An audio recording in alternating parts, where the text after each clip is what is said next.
It is my pleasure to come to you with a Changemaker interview yet again.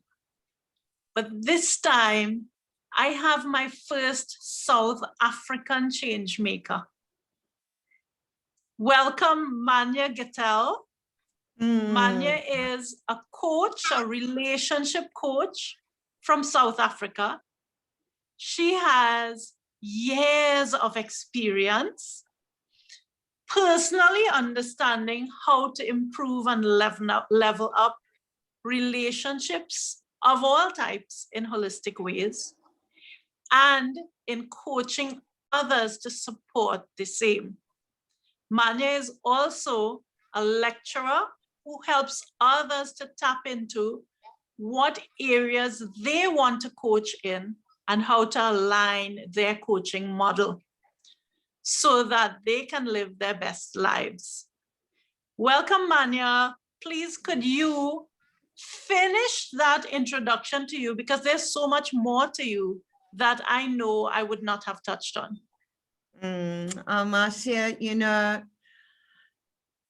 so I guess what I would add to that, and just before adding to it, just to say what a pleasure it is to be here with you. I'm so happy to have you as well. All the way from South Africa, and here we are so connected. It really, really is a privilege. So, you know, I guess that what I would add is this whole aspect of self-mastery that also comes into the fact of, or the action of, never mind the fact of, but the thing is making it real. To really have your relating happen better and better is a serious art and a path and a journey, and the self-mastery that's involved in that. You know, so it's that paradoxical thing of, yes, you are relating to others, and that is also the self-mastery that's kind of really important within that.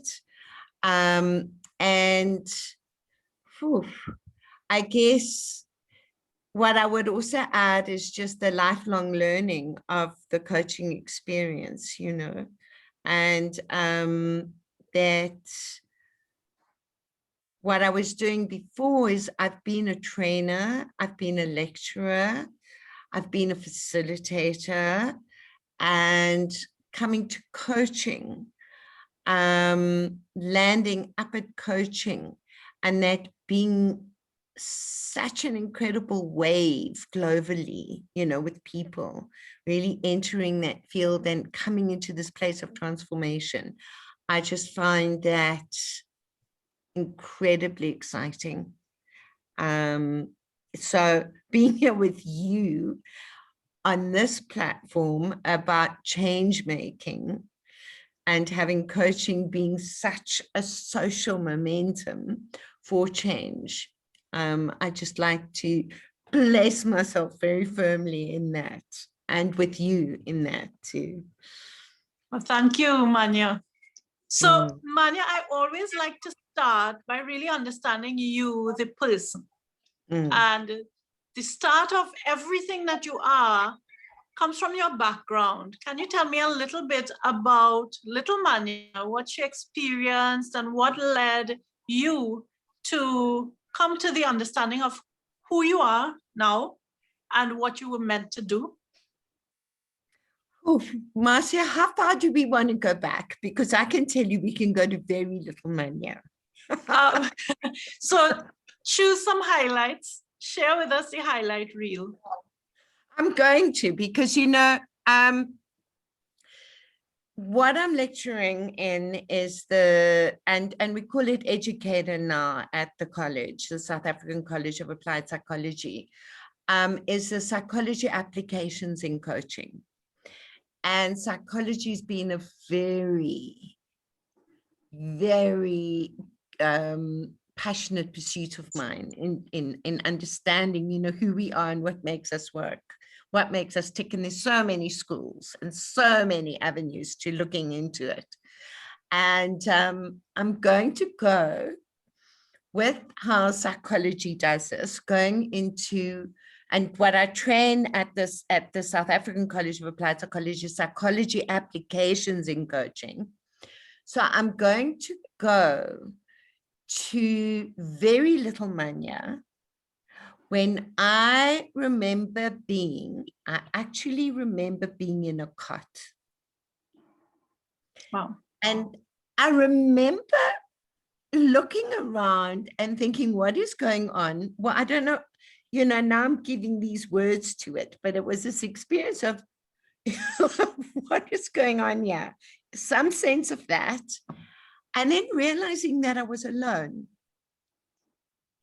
And actually hearing voices very far away in another room at the other end of the house. And they were very far away and I wanted them closer and I didn't know how to do that. I didn't know how to do that. Now, there might have been some other genius baby that would have just yelled their lungs out. But me, I just remember sort of lying there and feeling very left out in some sort of way. And, Marsha, to be really frank and really open and transparent, which I believe is the way to be, and jump right in, do the vulnerable thing that, I just felt disconnected then, left out. And I remember a number of these experiences, over the time when I was growing up. And it was by far not my only experience. I was having a lovely time at all other junctures, but it's that point when I did feel disconnected and I saw others feeling disconnected as well, and actually got to realize the extent to which other people also feel like that. Because, you can get so self-centered about it that you really think you're the only one. And, that's what really, I can tell you so much more, but in a nutshell, that's the essence of the experience of got me to think, well, and it's been a journey. Let me tell you what a journey it has been, layer by layer by layer by layer by layer, to find this way of really connecting and knowing more of how to connect, and that connection is there. So that's where being a relationship coach. Oh, I love that story as a nexus for your whole being drawn into helping people to connect better, helping yourself to learn to connect better. So your work really uses a holistic set of tools to help us to build those relationship skills. And your work does not only focus on love relationships, does it? No, it's not. It's not only love relationships are a very significant part of it, because there are so many of us. Or should I say romantic relationships, because every relationship is sort of a love relationship. Exactly. There was a serious feel of that. But it is the romantic relationship, the partnering, the marrying, the, having kids, having a family. That relationship really is key, but it's all relationships and the capacity to be able to relate to other people, and when blocks come up, that's a signal. That's a signal that there's something there, that there's some kind of trauma, or there's something which is really asking to be looked at. And there's actually a gift inside that if we unwrap it. So the thing is, to slow it down and to start looking at what is in there.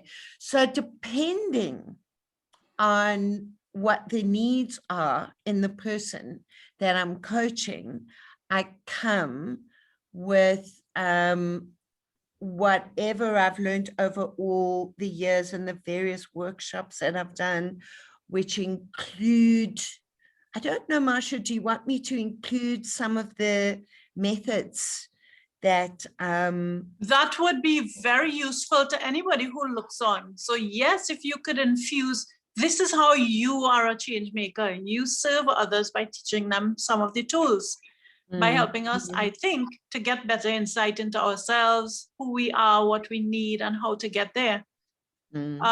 So yes, please.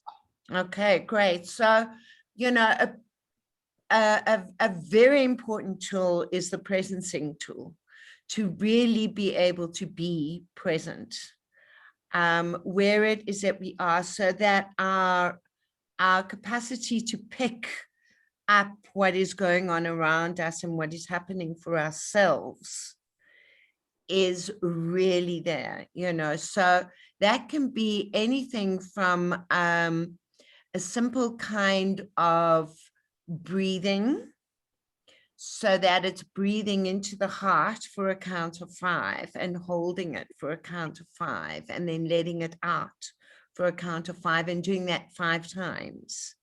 So, you know, so what if I learned biology and I learned that my respiratory system is very different from my cardiovascular system? So how do I breathe into my heart? If that confuses somebody, how can we?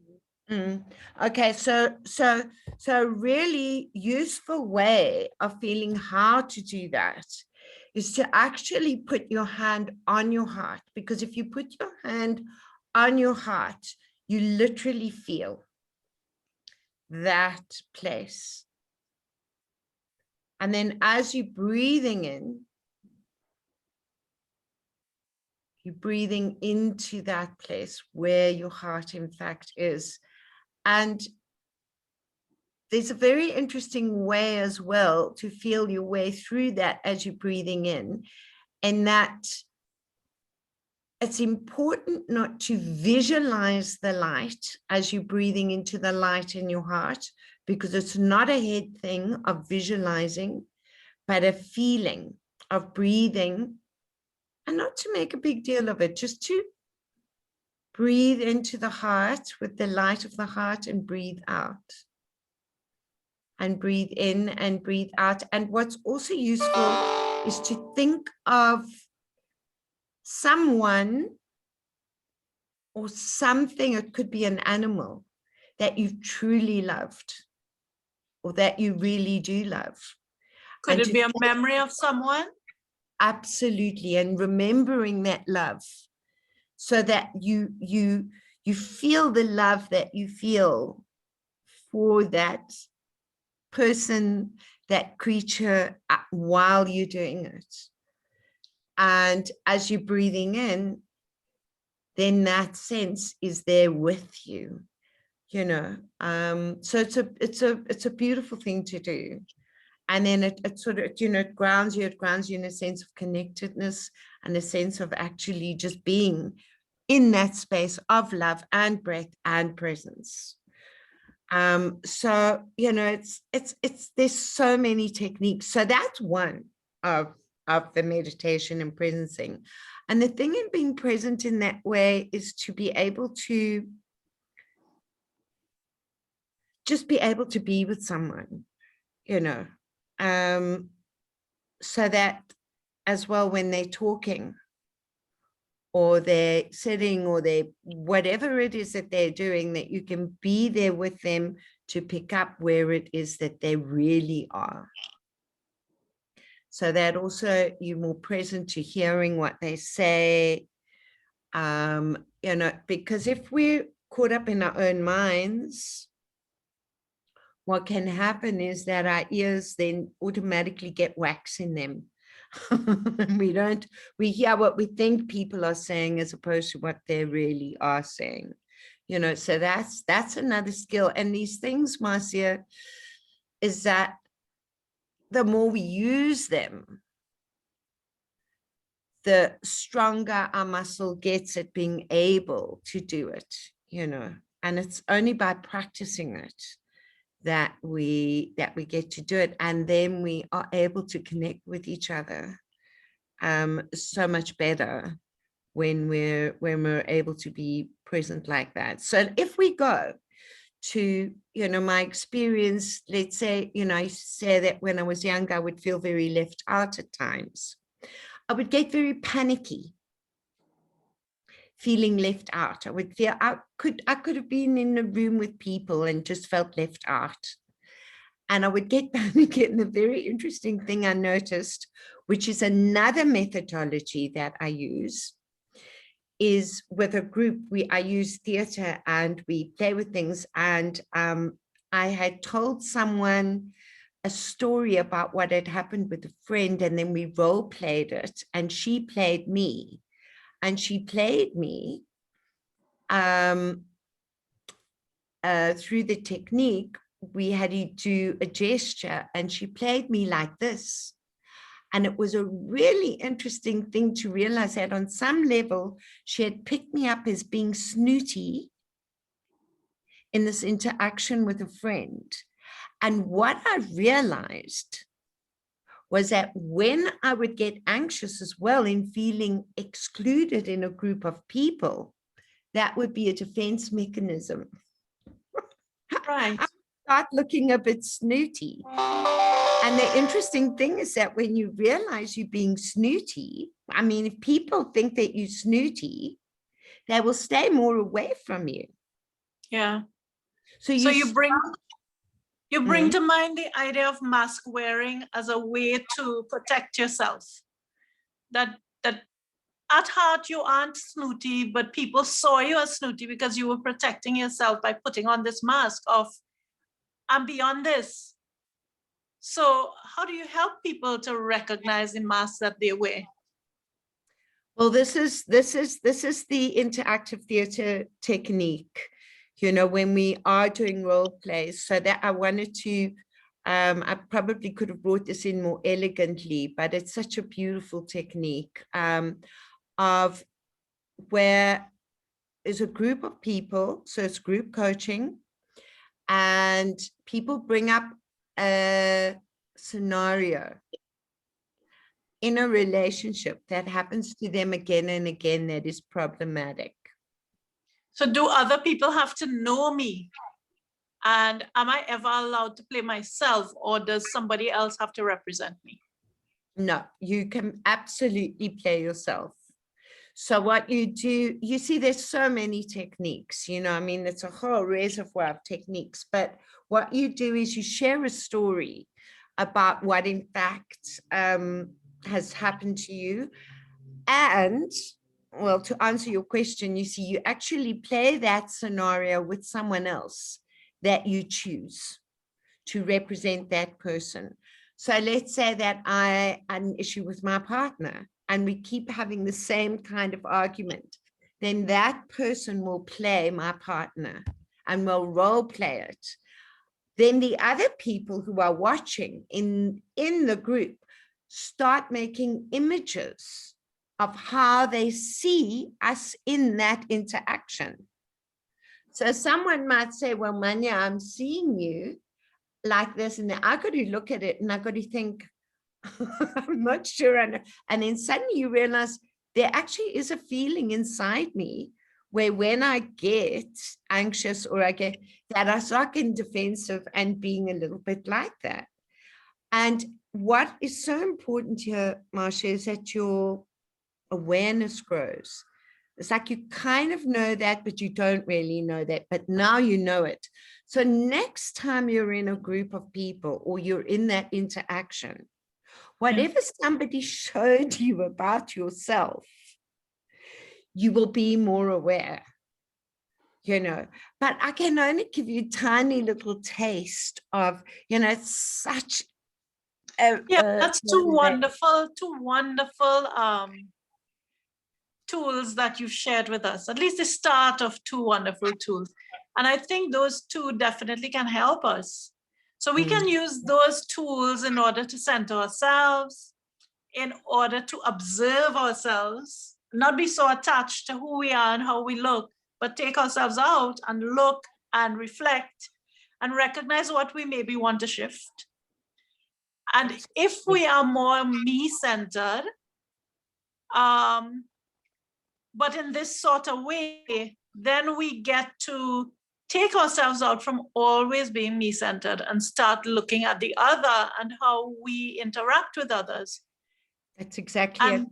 And I Yeah. guess that's the gift when you want to build relationships, not being so me-centered and be other-focused.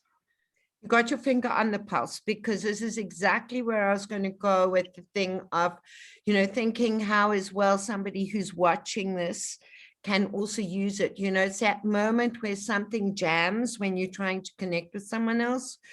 You can, rather than trying to prove yourself further, just take that moment, breathe, and actually think, how might that other person be perceiving me that I'm not picking up, and even ask them, say, you know, what is happening? How do you think I'm being right now?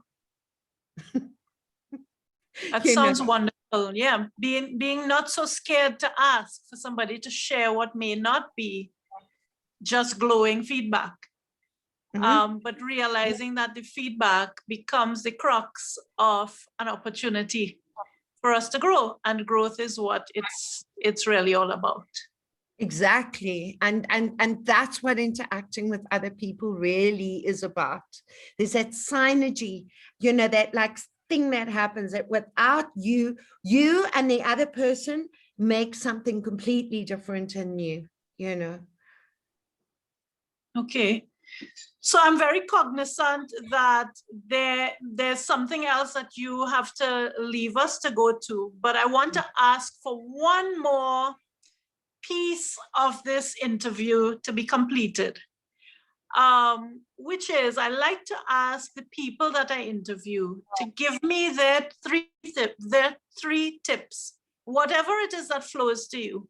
What are your 3 tips if I am feeling overwhelmed, to help me to cope better with overwhelm so that I can live in more joy and fulfillment? Okay, you know, Marsha, I need to go here because, and you know very well that this is also what has just happened, is that in South Africa recently, we had a social disruption and looting in shops. It was actually really scary because we didn't know how far the social instability was going to spread. And one of the biggest questions that came to me at that time was, what is it that can calm, if people are going on a rampage, what actually is it that could calm them down? Or if someone had to even invade here, my home, what could I possibly do? And the most important thing is to be staying calm oneself, to really find it in oneself that there is not an ounce of that kind of aggression, you know, that is ready to be sucked in to something, but to be holding that in a really calm and strong way. So, you know, my tip there is to really work at our capacity for that presence, that capacity to relax and to be able to observe and be aware,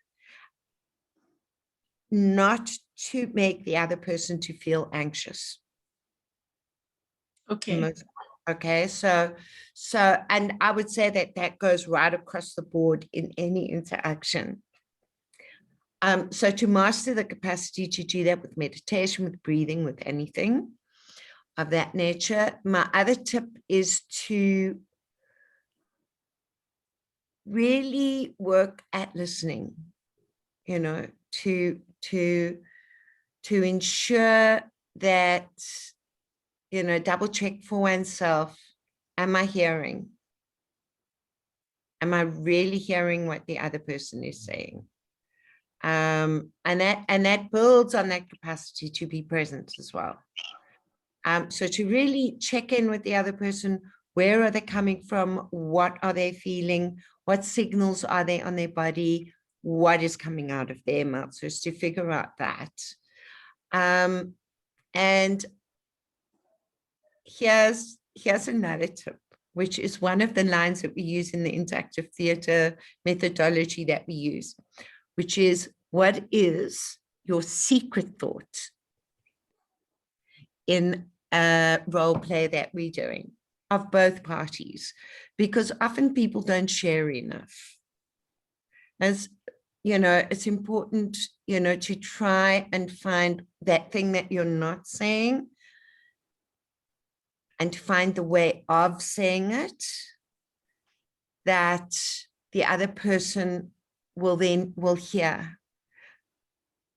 You know, so I mean, I've got so many techniques on that, and you know, ways to learn to do that, and vice versa, that if somebody is saying something, you know, try and get deeper and say, you know, well, what is it that you're not saying that maybe I should be hearing? And then to really listen. So those are 3 little tips that could take a lot of work. Yes, but also 3 little tips that seem to me very simple, but also to have really big impact if we incorporate them into our practice. Huge world of difference. I have to say this, Marsha, that, you know, my partner and I, 21 years, we were trying to have a particular conversation. And we actually had it about 6 weeks ago. This is what happens with people. So, you know, anyone listening to this, and, you know, just know that if there's a conversation that you're not having with someone who is special, you know, it really is possible. It really is possible to have that and to go for it. Yeah. Thank you so much for showing up to share insight after insight with us that could help us to feel more fulfilled in our lives through connection that builds every relationship that we have into a better one. Manya, you are making a big difference in all of the ways that you serve. And I know you would have sparked reflection in the people looking on. And these are some diamonds that you are offering. So I hope that people find value. If you do think that what Manya has shared is valuable to you, please do share under the video and let us know so that Manya can see how she's making a difference. And if you have additional questions, comments, please share. Because giving feedback to our change makers also matters. They spend a lot of their lives giving. And they need a little feedback to let them know that what they share is appreciated. And so I'll start. Manya, I really appreciate the work that you do. And I look forward to continuing to work with you and interact with you. Oh, me too, Marsha, me too. And with you, what a wonderful opportunity. Thank you. And please, guys, just pick up something and just do it. Just dive in and do it. All right. Have a wonderful week, Manya. Everybody who's doing, all the best to you.